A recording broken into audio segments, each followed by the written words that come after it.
ሰላም ሰላም ወገኖች እንዴት ናችሁ? እንግዲህ ሰሞኑ ባለው አዲስ የሶሻል ሚዲያ እና የአዶናይ ኢሹ ትንሽ ራሴን አዲስ ሀሳብ ለማለት ነው እንግዲህ ብቅ ያልኩኝ። አዶናይ የታሰረበት ምክንያት አላቅም። ዲቴይል እንግዲህ የታሰረበት ምክንያት ምንድነው የሚለው እኔም እሱ ውስጥ መግባት አልፈልግም። ግን አንድ በጣም አስፈላጊ ነው ብዬ ያሰብኩት ነገር ግን ሸር ላደርጋችሁ። አዶናይ እንግዲህ በቅርብ በአጭር ጊዜ በጣም ታዋቂ ሆኗል። ብዙ ሰዎችን ፎሎው ማድረግ ጀምሯል፣ እሱን ማድነቅ ጀምሯል። ሰው የራሱ አንድ ተጽዕኖ ፈጣሪ ሆኖ የመጣበት ነገር አለ። በተለይ አዲሱ ጄኔሬሽን እንግዲህ አዶናይ 25 ዓመቱ ሆኖ አዲስ ተጽዕኖ ፈጣሪ ሆኖ ሲመጣ 30 40 50 60 ዓመት ደግሞ በኢትዮጵያው ባህልና በዛ በጣም ኋላ ቀር የሆነ የተለያዩ ባህሎቻችን በጣም ጫና እየተደረገበት ያደገ ማህበረሰብ ደግሞ በጣም ብዙ አለ። ይሄ ማህበረሰብ አዲስ ነገር ሲመጣ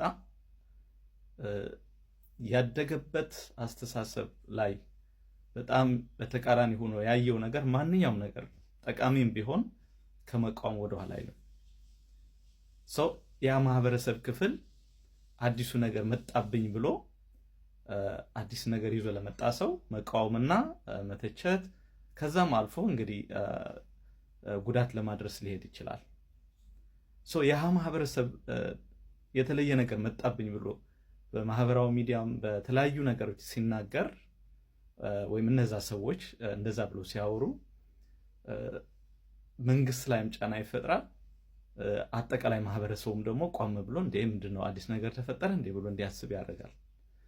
እነዚህ አዲስ ነገር የተፈጠረ መስሎ የሚታያቸው ሰዎች ለምንድነው እንደዚህ ሆኑ ብላችሁ ስትጠይቁ ራሳችሁ ለምን እንደዚህ ማሰብ ጀመሩ? እንግዲህ በቅርብ የጀመርኩት አንድ ሐሳብ አለ። እንደ ሐሳብ ሸር ያረኩት ነው።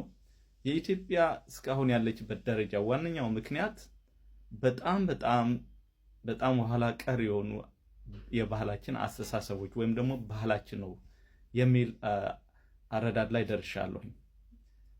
እነዚህ አዲስ ነገር መጣብኝ ብሎ የሚያስቡ ሰዎች ለምን እንደዛ እንዲያስቡ ሆኑ? እንግዲህ ሰዎች ናቸው። አሁን ወይም አዶናይ 25 ዓመቱ ወይም ደግሞ አሁን ያለ አዲስ ጄኔሬሽን አዶናይ የሚከተል እነዚህ ከዛ በላይ ዓመት ያሉ ሰዎች የተለየ ሰዎች ሆኖ አይደለም። ምንድነው ታዲያ ይዘውት ያደጉ በጣም ኋላ ቀሪ የሆነ አስተሳሰብና ባህል አለ። ያ ባህል አዲስ ነገር መቀበል ስለማይችል ምን ማድረግ ኢሚዲየትሊ ሪአክት ያደርጋል። እንግዲህ እኔ አሁን ለምሳሌ 40 ዓመት ሆኜ 40 ዓመት በኢትዮጵያ ባህልና ወግ አድጌ በጣም ጠቃሚ የሆነ አዲስ ነገር ሲመጣ እኔ ካደኩበት ውጭ ከሆነ እንዴት አድርጌ ዝም ብዬ እቀበለዋለሁ? አልቀበለውም። ጠቃሚ ሆኖ ቢሆን ራሱ ለምን አንደኛ ጎጂ ባህሌን ማወቅ ካልቻልኩኝና ያደኩበት ባህል ጎጂ መሆኑንና ብዙ ችግር ያለበት መሆኑን ካልገባኝ አዲስ ነገር ሲመጣ ለመቀበል ዝግጁ አይደለሁም። አዲስ ነገር የተፈጠረ እንዳይመስላችሁ የባህላችን ችግር ነው አሁን ጠልፎ ለአዶናይ ወደ እስር ቤት እንዲገባ ያደረገው። ፖለቲካል ሊሆን ይችላል። ምክንያቱ አሁን እዚህ ጋር ማውራት የምፈልገው ነገር አይደለም፣ እሱን አይደለም ዋናው አጀንዳው። ግን እነዚህ የሚያስሩት ፖለቲሻኖች ብላችሁ የምታስቧቸው ሰዎች ራሱ መንግስት ወይም ባለስልጣኖች ራሱ በዛ ባህል ለስንት ዓመታት ታሽተው ትክክለኛ ባህል ነው እየተባሉ ያደጉና በዛው ተዘፍቀው የቀሩ ሰዎች ናቸው። ተዘፍቀው ስል እንግዲህ በባህሉ አብዛኛው ባህላችን ደግሞ ጎጂ ባህል ነው። ይሄ እንግዲህ በሰፊው እያንዳንዱን ባህላችን ከሌላ ዓለም ሰው ካደጉ ሰዎች ጋር እያነጻጸርኩኝ እየመጣሁበት ነው። ግን አሁን እዚህ ጋር ለየት ያለ አስተሳሰብ ወይም ደግሞ ለየት ያለ እንትን ማየት ስላለብን ነው። ይሄ አዶናይ ኬዝ ራሱ በቀላሉ ማለት ነው። ባህላችን ነው። አሁንም አዶናይ አዲስ ነገር ይዞ ስለመጣ ጠልፎ ያስቀረው ማለት ነው። ወይም ወደ እስር ቤት ቢያንስ እንዲታሰር ያደረገው ወይም ወንጀለኛ ስለሆነ ወይም ሌላ ነገር ኖሮት አይደለም። ግን እኔ እስከማውቀው ድረስ ይዞት የመጣ ነገር አዲስ ነገር እስከሆነ ድረስ እሱን የሚጠልፍ ብዙ አስተሳሰቦች አሉ።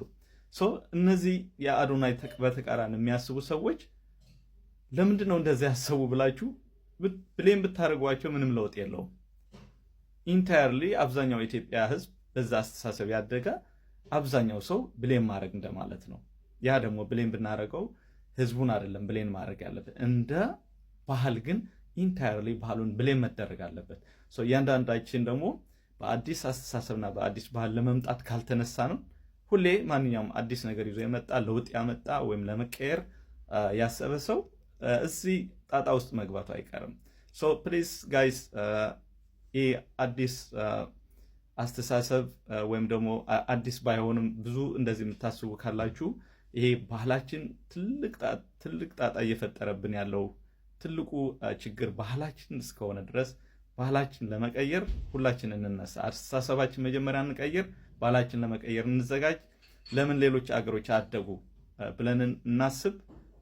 አሁን እንደ አዶናይ ያጋጠመው ኬስና ሌሎች በጣም ከባባድ ችግሮች እየተፈጠሩ ያሉም አገራችን ውስጥ ከዚህ ከባህላችን ጋር የተገናኙ ነገሮች ናቸው ብዬ ነው የማምነው።